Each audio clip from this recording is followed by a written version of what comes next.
স্বাধীনতার স্বপ্ন, স্বপ্নের স্বাধীনতা দেখে মা বাবা আমার নাম আদর করে রেখেছেন স্বপন। কসবা টিভি টেক্স রিপোর্ট। তানভীর আলম ঢালিকে সাথে নিয়ে ফারজানা রশিদ রোপার আজকের বিশেষ প্রতিবেদন। কসবা টিভি, হৃদয়ে বাংলা। আফরোজা হাসির সহযোগিতায় এখন বিস্তারিত। মানুষ স্বপ্ন অনেক দেখে, কিন্তু আমার মা বাবার স্বপ্নটা বাস্তবমুখী হয়েছে, বাকিটা ইতিহাস। কসবা উপজেলা বিএনপির কারা নির্যাতিত নেতা শরীফুল হক স্বপন কসবায় শহীদ বুদ্ধিজীবী দিবস 14 ডিসেম্বর 2024 অনুষ্ঠানে যে কথা বলেছেন। প্রিয় দর্শক, চলুন ফিরে যাই তার কিশোর জীবনে স্মৃতির রক্তভেজা গল্পের কথা শুনি। বাংলাদেশ আমাদের প্রিয় জন্মভূমি। বংশ পরম্পরায় আমরা এখনকার সন্তান। আমার আব্বা মাকে যেমন ভালোবাসি, তার চেয়েও বেশি ভালোবাসি আমাদের দেশকে। কেননা দেশ ভালো থাকলে আমরা ভালো থাকব।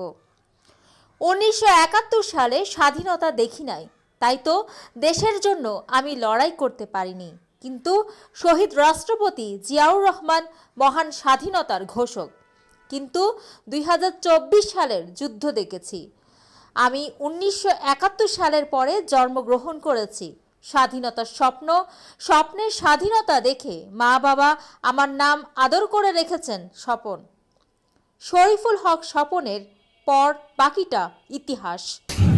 মুক্তিযুদ্ধ সম্বন্ধে আসলে আমি ওই সময় আমার মায়ের গর্ভে ছিলাম। আমার জন্ম হয়েছে 1972 সালে।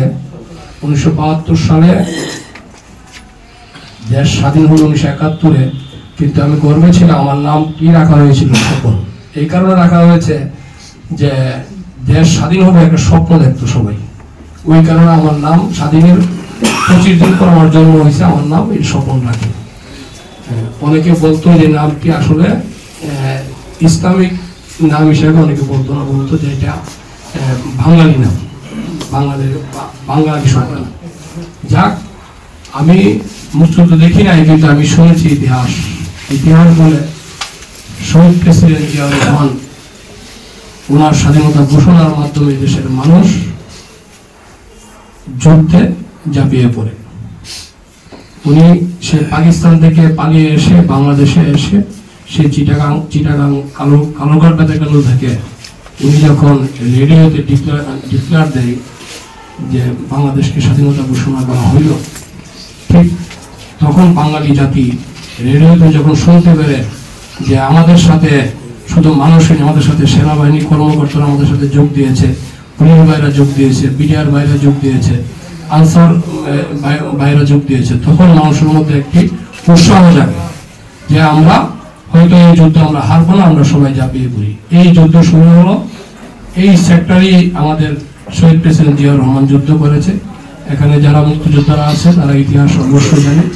সেই ইতিহাসটুকুকে বিকৃত করে, ইতিহাসটুকুকে বই পুস্তক থেকে আলাদা করে নতুন একটি ইতিহাস রচনা করার চেষ্টা করেছিল। কিন্তু আমরা আবার একটি আন্দোলনের মাধ্যমে সেই ইতিহাস, এই সঠিক যে ইতিহাসটা, এই ইতিহাসটা তুলে ধরতে আমরা পেরেছি।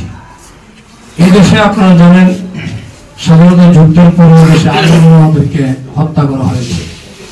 এই দেশে বাংলাদেশ 95% মুসলমান কান্ট্রি। এই দেশে আমাদের আলেমদেরকে ফাঁসিতে ঝুলানো হয়েছে। আপনি জানেন অসংখ্য জামাতে ইসলামের লোকে ফাঁসিতে ঝুলিয়ে হত্যা করা হয়েছে। এই দেশে যারা যুদ্ধ করেছে মুক্তিযুদ্ধকে ক্ষমা করে না। কিন্তু আমি আপনাদেরকে বলবো, আজকে বুদ্ধিজীবী দিবস, এই দিবসে এই দেশের 1971 সালে পাকিস্তান হানাদার বাহিনীরা কারো না কারো বুদ্ধি শুনে, কথা শুনে চেষ্টা করেছিল বাংলাদেশকে বুদ্ধিজীবীকে হত্যা করে এই দেশকে শেষ করে দেওয়ার জন্য যে প্রচেষ্টা করেছিল। কিন্তু আমি মনে করবো আমাদের দেশে অসংখ্য বুদ্ধিজীবী আছে। এই দেশ কখনো ধ্বংস হবে না। যেই চেষ্টা করুক, যারাই চেষ্টা করেছে তারা ব্যর্থ হয়েছে। আপনারা ইতিমধ্যে দেখেছেন 5ই আগস্টে আন্দোলনের মাধ্যমে যারা আমাদের ছাত্র ভাইদেরকে হত্যা করেছে, আমাদের শিশু বাচ্চাটিকে পর্যন্ত রাহে কাটিয়েছে, 17 বছর অত্যাচার অবিচার করেছে। এই কসবাতে আপনারা জানেন একজন খুনি আইনমন্ত্রী, যার নির্দেশে 17 জন ভাইদেরকে হত্যা করা হয়েছিল এই কসবাতে, এবং যার নির্দেশে বাংলাদেশে আলেম ওলামাদেরকে হত্যা করা হয়েছে, যার নির্দেশে বাংলাদেশের জামাতে ইসলামী নেতৃবৃন্দকে হত্যা করা হয়েছে, আমাদের বিএনপির সালাউদ্দিন কাদের চৌধুরীকে ফাঁসিতে ঝোলানো হয়েছে। আজকে আমরা যে আন্দোলনের মাধ্যমে যেই স্বাধীনতাটুকু পেয়েছি, আমি আশা করব আজকে এই বুদ্ধিজীবী দিবসে আমরা সকলে ওয়াদা করব, আমরা প্রত্যেক বছর যে বুদ্ধিজীবী দিবস পালন করব, পাশাপাশি আমরা আমাদের ভাইদেরকে যারা শহীদ হয়েছে মুগ্ধ, তাদেরকে স্মরণ রেখে যেন আমরা এই দিবসটি পালন করি। এবং আমাদের এই 14 তারিখ যে ঘটনাটি ঘটেছিল, 10 তারিখ থেকে 15 তারিখ পর্যন্ত বাংলাদেশের সকল জায়গাতে সকল বুদ্ধিজীবীদেরকে হত্যা করা হয়েছিল। আমি তাদের রুহের আত্মার মাগফিরাত কামনা করে আমি আমার বক্তব্য বেশি দীর্ঘায়িত করছি না। ধন্যবাদ সবাইকে। আসসালামু আলাইকুম। কসবা টিভির সংবাদের সাথে থাকার জন্য ধন্যবাদ জানাচ্ছি। পরবর্তী সংবাদ পেতে আমাদের চ্যানেলটি সাবস্ক্রাইব করে রাখুন।